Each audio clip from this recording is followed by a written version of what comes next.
Let's get started. We are on Daf Tet Amud Bet. And the last thing that we did was the laws of Chol HaMoed that would make that a person will work hard on now and will give him pleasure later. And the Gemara said, leave alone these things because they always have effort now and the payment is always later. All the work that you do on Chol HaMoed is like that. That was the last piece that we saw in the answer from Ravina. We begin on page Tet Amud Bet 9b3. Says the Gemara, Amar Rav Yehuda says, Benot Yisrael shegiu lepirkan. You have a Jewish girl that has already got to her perek. Perek means her chapter, okay? So she's of the age that her body has reached maturity, where she's already growing bodily hair. V'lo higiu l'shanim, but she's not old enough for that to be something that's a normal or natural or thing that's common by people of her age. So she's embarrassed by that hair that she's got. The halacha is that they're allowed to take it off on Chol HaMoed, okay? But how would they do it? Aniyot toflot otan besid. If they were poor and they couldn't afford it, they would use lime, like we just spoke about in the Gemara, and that would remove the hair. Ashirot, if they were wealthy and they could afford the finer materials in life, toflot otan besid. They would make a paste and they would plaster it out of a fine flour. And then when they would remove it, it would remove the hair. Binot melachim b'shemen amor. The people that were not just wealthy, but of noble origin, they were able to afford even shemen hamor, this kind of oil of mor. Shneimar, like the pasuk says, shisha hodashim b'shemen amor. 6 months in shemen amor. Where's that pasuk from? That pasuk is from Megillat Esther, where in preparation to be with Achashverosh, the pasuk says that the women that were being brought to the harem of the king spent 6 months b'shemen amor, 6 months in this shemen of mor. And what was the purpose of the sitting in the shemen amor? It was to remove any excess, any hair that was unwanted. Baruch, please only say amen if you're listening to this live. Baruch atah Adonai, Eloheinu melech haolam, shakol nהיה baruch. Amen. My shemen hamor. What is this shemen hamor that we're referring to? Rav Huna bar Chia Amar, Rav Yehuda bar Chia says, stakat. Rav Yirmiyah bar Ami Amar, shemen zayit shelo hevi shlish. Now, most opinions hold that these two opinions are not arguing with one another, but rather they're explaining what the other says. So in other words, the first opinion says that this shemen amor is stakat. Ask the Gemara, what is this stakat? What is it? It's olive oil that has only been ripened, where the olive has only been ripened 1/3. So at that point, in the youngest form of the olive is very bitter, okay? And the oil that's pressed from a young olive has the properties of shemen amor, and that would be used to be able to remove unwanted hair. The Gemara says, Tanya, we learned in the Braita, Rabbi Yehuda used to say, An pekinun shemen zayit shelo hevi shlish. An pekinun, which is used and expressed in other places in the Torah, whenever you see those words, an pekinun, what is it referring to? It's also referring to the oil of an olive that's not yet been matured or old or aged till 1/3 of its ripeness. So therefore, it turns out, according to this opinion that we're following in the Gemara over here, that anpikinun and stakat are actually different words for the same thing. Okay, says the Gemara, why would they put all these things on their bodies?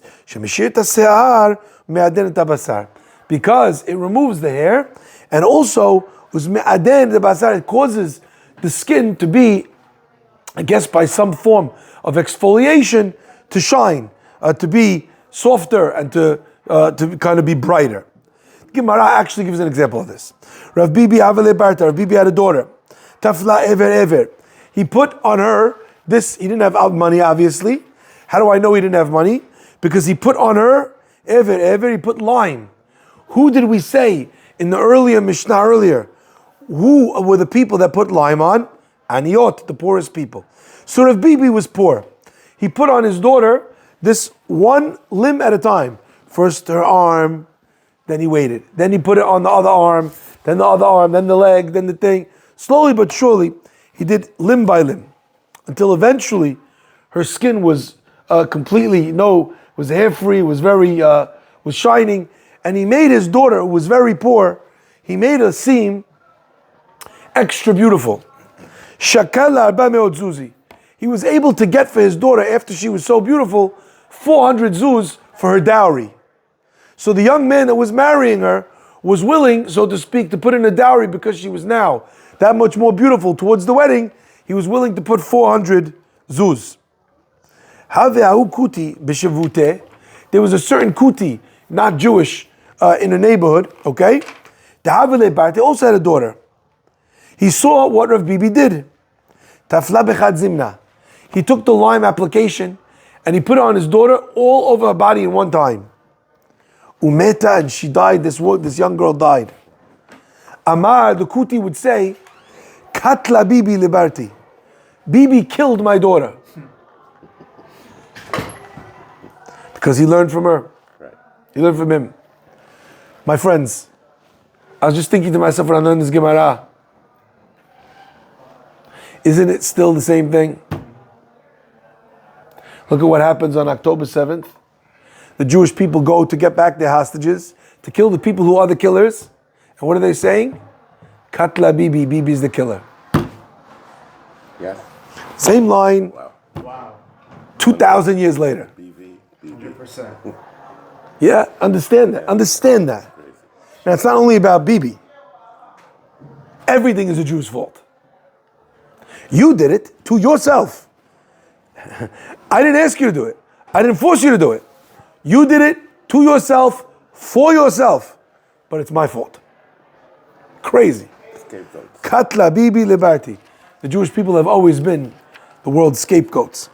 Amar Rav Nachman said, Rav Bibi Dishati Shichra. Rav Nachman explained the reason why Rav Bibi needed to use this to be able to remove the hair and to brighten the skin is because the Shati Shichra, because they had the custom to drink beer in the house. Now, I remember reading this Gemara, thinking to myself, what was Rav Bibi, like a Miller Lite guy? Right? Less filling. Tastes great. Tastes great. That's Rav Bibi. So I had a beautiful idea. We know that the halakha says that a person is able to make kiddush, havdalah, with wine. But if he can't afford wine, what does he use? Shechar. Rav Bibi, we know, was very poor. How do we know he was poor? Because he was using lime. Chamar Medina. Chamar Medina is called Shechar, exactly. The Chamar Medina is the literal name for it is Shechar. Why is he drinking Shichra? Because he was too poor. Kiddush, Havdalah, any Simcha, Yom Tov. Says the Gemara, when a person drinks beer, then it causes actually the hair to grow. I think this is where the line comes from. We'll put some hairs on your chest, okay? And also it causes the person to gain weight, okay? So this application, Ba'ayan Bante Tifla. Rav Nachman, on the other hand, was not poor. He says for him, he needed for his daughter to do this. Ba'ayan Bante Tifla. Ana de lo shatin and shichra. But the people who don't, lo ba'ayan bantin tifla, do not need tifla for their daughters. I was thinking, why is Rav Nachman telling us this? What is this? Are we having a glow-up advice in the Gemara over here? Self-care routines? I think what Rav Nachman was doing is, he's protecting from the mistake of that kuti. You have overzealous parents who want to make sure that their kids look tip-top shape, sometimes for their own quote-unquote benefit, sometimes for the parents' ego. Some parents won't let their children eat food that they want, so they look skinny enough for their obsessive parents, for their parents to feel like they're proud of that child. Says Rav Nachman, Rav Bibi needed this for his daughter. If you're not a beer drinker in your house and your kid doesn't have this problem, don't do this. Overzealous parents killed their parents. And it's not only that the pain of the lime could kill the child, but also the pain that a parent can subject their child to by making them to conform to certain standards of beauty could also sometimes kill the confidence and kill the spirit of the child as well. But sometimes, like you see in Rav Bibi, sometimes a parent needs to intervene. There are times when a child can be morbidly obese. It's not about wearing a size 0. It's about the health of the child. It's about the confidence of the child. So everything needs to be done in health and in moderation. Let's continue. Says the Gemara. Hahidyot tofer kedarko.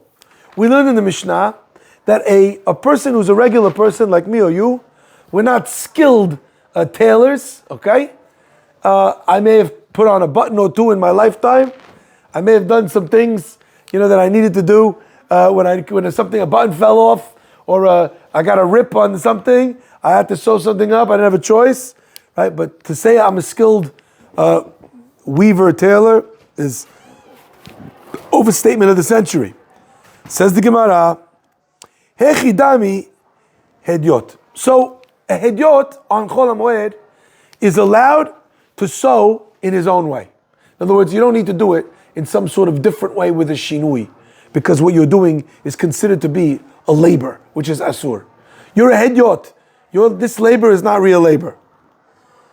But a hedyot's allowed to do it. Ask the Gemara, okay, well, what makes a person a hedyot?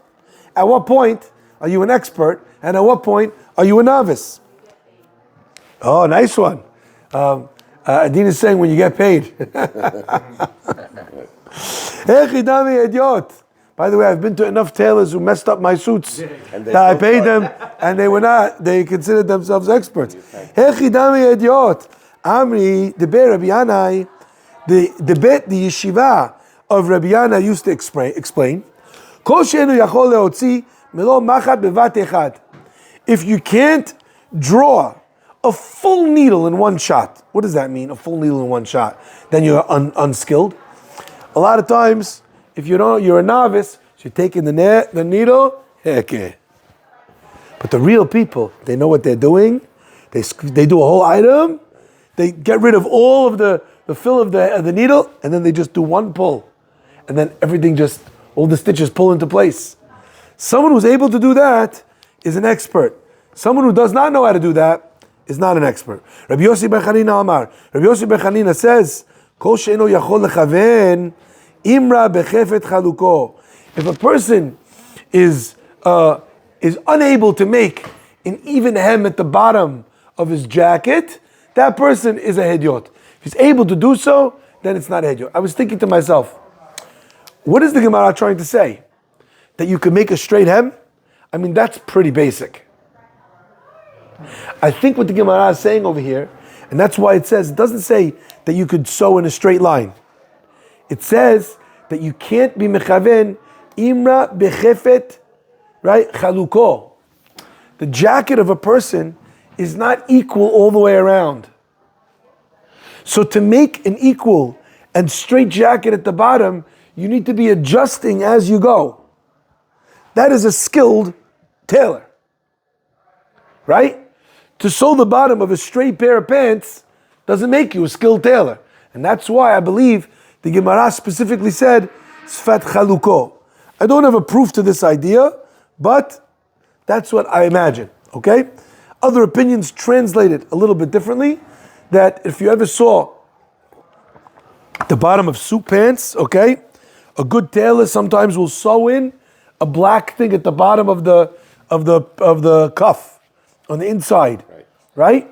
On expensive suits especially, they do that. And that it strengthens the hem so it won't rip. So the second opinion is a person who's capable of sewing that in a nice way where it doesn't ruin the look of the bottom of the chaluk. The Gemara continues, Va'uman machliv. If you remember, the Mishnah ended on Daf Chet Amud Bet. It said that if a person is uman, if there's someone who is a expert in the field, they're a craftsman, ha'uman machliv. So a hedyot is able to sew, however, because he doesn't really know what he's doing, so it's not really labor, correct labor. Va'uman, but someone who is a skilled worker, machliv. We'll see what that word machliv means.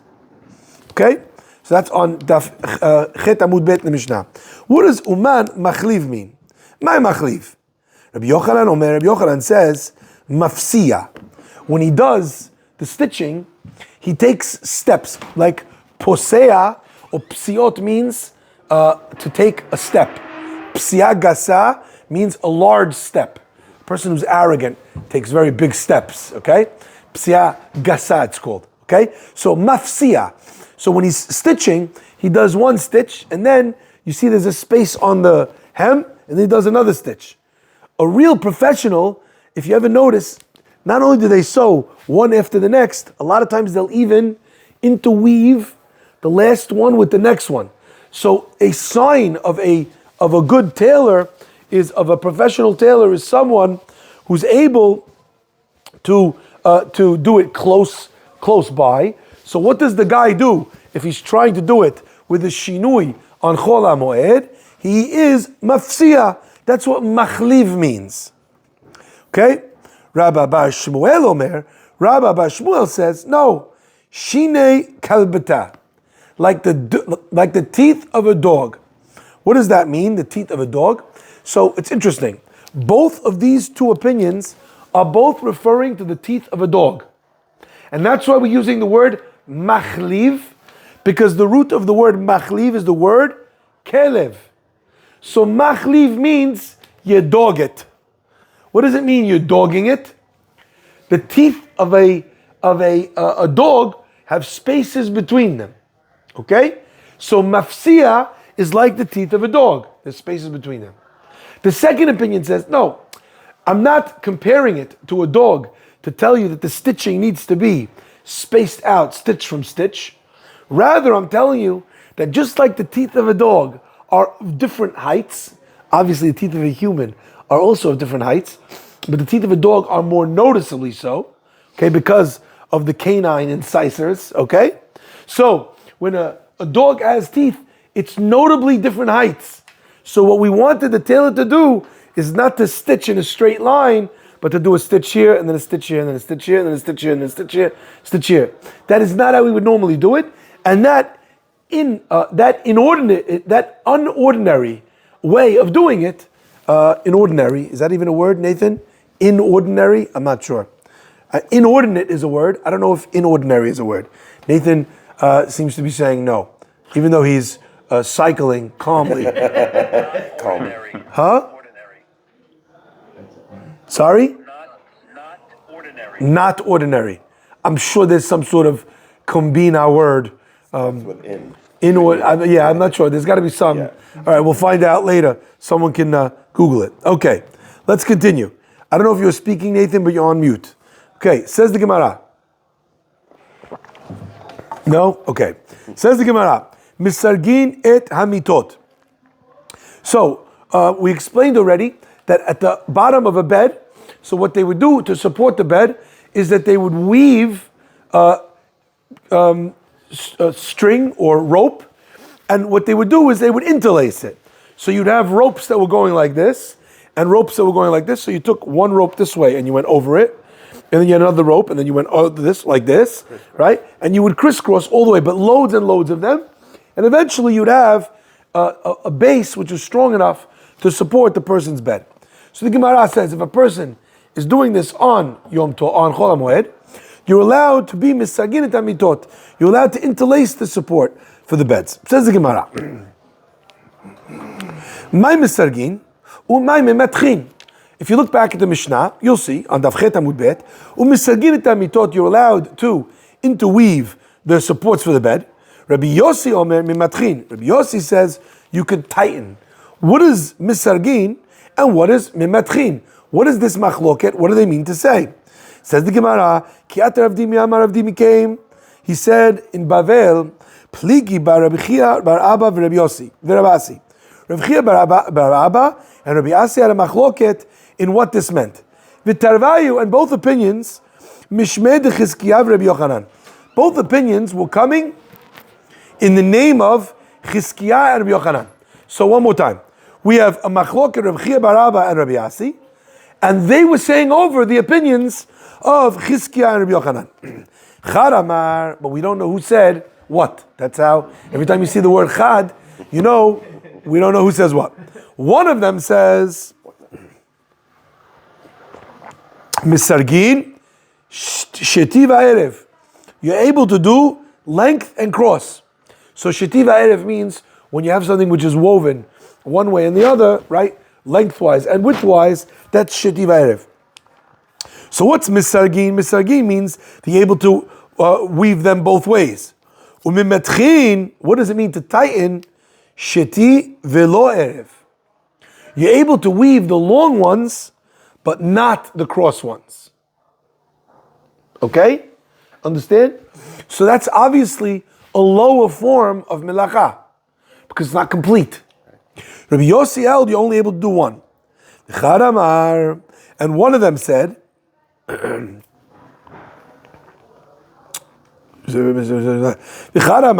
Misagin, no, the opposite.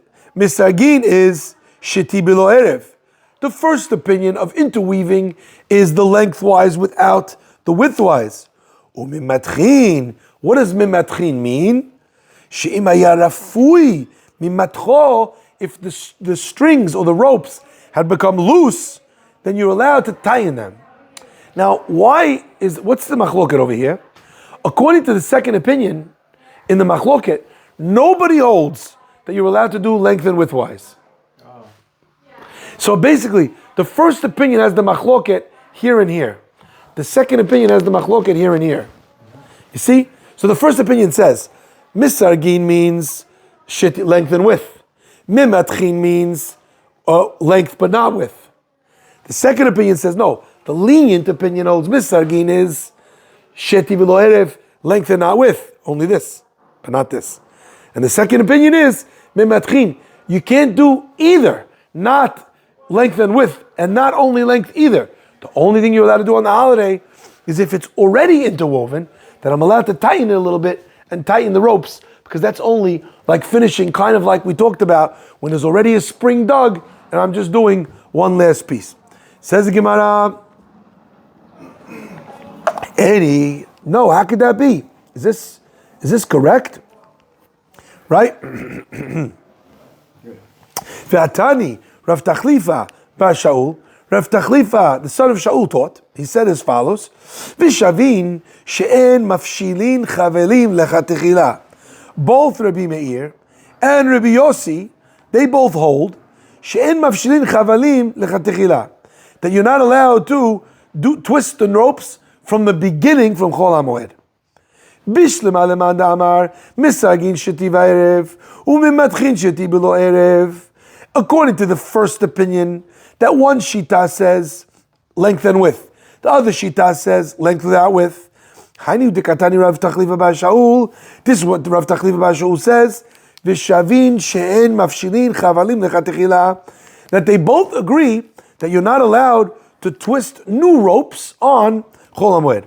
So what is he telling us? Okay, this opinion of Rav Tachlifa bar Shaul, he's telling us that even though Rabbi Meir holds, in other words, the first opinion, that you're allowed to do length and cross, but you're not allowed to twist new ropes, to twist them in the first place, right? Pre-existing ropes that were twisted, you could do. But everyone agrees that you can't do that. But according to the second opinion, but